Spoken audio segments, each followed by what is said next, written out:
पुणी विजु जनता दलर कवि सूर्यनगर विधायिका प्रार्थी लतिका प्रधान बुधवार दिन विजु जनता दल पक्षर सभापति मान्यवर श्रीजुक्त नवीन पट्टनायक प्रथम पर्यायर 8टी और द्वितीय पर्यायर 6टी मोट 14टी लोकसभा और 71टी विधानसभा प्रार्थी घोषणा करिसेंति। कवि सूर्यनगर विधानसभा प्रार्थी भाव विजु जनता दलर लतिका प्रधान को द्वितीय थर पर घोषणा पर कवि सूर्यनगर बेगुनियापड़ा और कोदला एनएससी रे बीजेडी कर्मी माने विधायिका को शुभेच्छा सह एक विराट पटुआर रे कोदला भ्रमण करते। प्रथमे कोदला दंडीश्वर मंदिर दीप प्रज्वलन कर सहर परिक्रमा करते।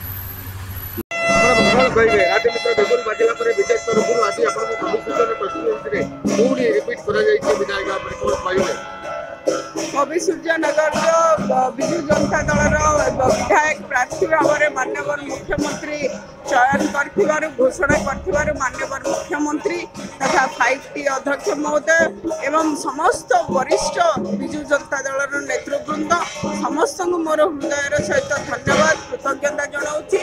से द्वितीय थर पर मो आशा विश्वास रखि आशीर्वाद कर धन्यवाद जनाऊँगी कृतज्ञता जनाऊँगी।